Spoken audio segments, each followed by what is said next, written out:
दोस्तों नमस्कार। दोस्तों कहते हैं कि राजनीति में कोई किसी का सगा नहीं होता है। राजनीति में बस लोग अपना फायदा देखते हैं।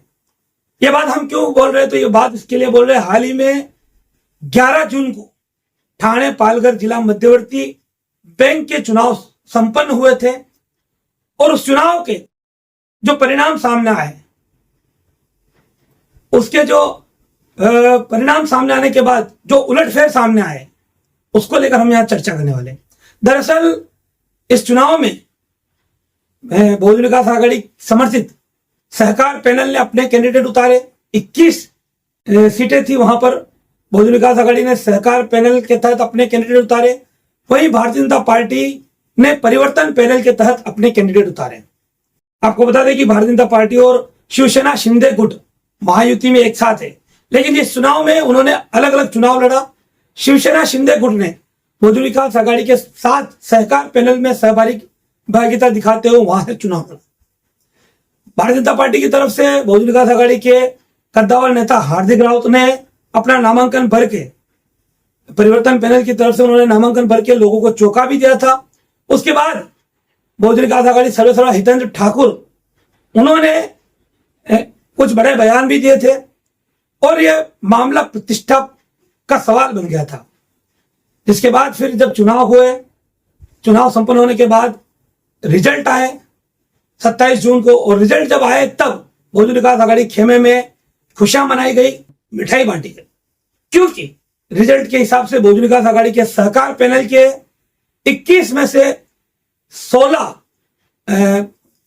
15 कैंडिडेट सहकार पैनल के जीते, एक अन्य जीता और 5 परिवर्तन पैनल के कैंडिडेट जीते।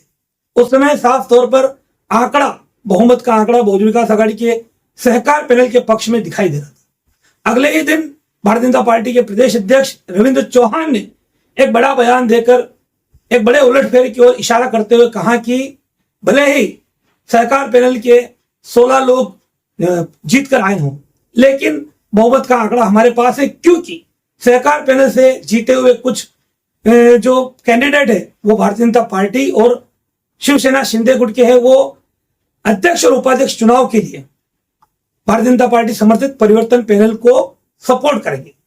तो उन्होंने यह बयान दिया था, इस बयान के मायने निकाले जा रहे थे, लेकिन वही वेट एंड वॉच वाली चीज थी। अब कल अध्यक्ष और उपाध्यक्ष पद का चुनाव संपन्न हुआ और रविंद्र चौहान का जो कथन था वो सही साबित हुआ। रविंद्र चौहान ने जो दावा किया था, उस दावे के अनुसार उनको 15 नहीं तो 14 वोट हासिल हुए। उनके कैंडिडेट को, जो परिवर्तन पैनल का अध्यक्ष का उम्मीदवार था, उसे 14 वोट मिले और भारतीय जनता पार्टी समर्थित परिवर्तन पैनल का कैंडिडेट वहां विजय घोषित हुआ।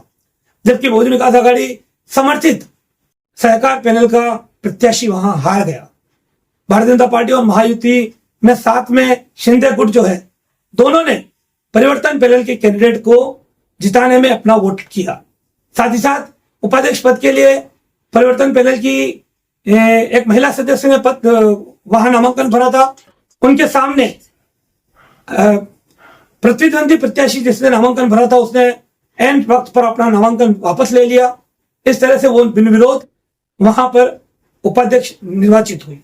पिछले लगातार कई सालों से बहुजन विकास आघाड़ी का दबदबा रहा है। बहुजन विकास आघाड़ी ठाणे पालघर जिला मध्यवर्ती बैंक पर उसका कब्जा रहा है, लेकिन अब बहुजन विकास आघाड़ी का कब्जा वहां से हट चुका है।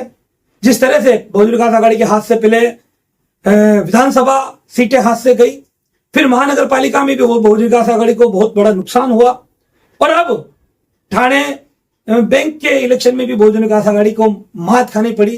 कहीं ना कहीं यह बहुजन विकास आघाड़ी के लिए एक बुरी खबर कही जा सकती है।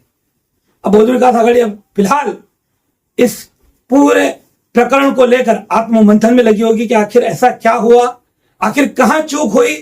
जो कैंडिडेट भारतीय जनता पार्टी और महायुति समर्थित थे, उनको उन्होंने अपने सहकार पैनल में जगह क्यों दी और किस तरह से उन्होंने जीतने के बाद बाजी पलट दी, यह सोचकर बहुजन विकास आघाड़ी अपने आप में आत्ममंथन जरूर कर रही होगी।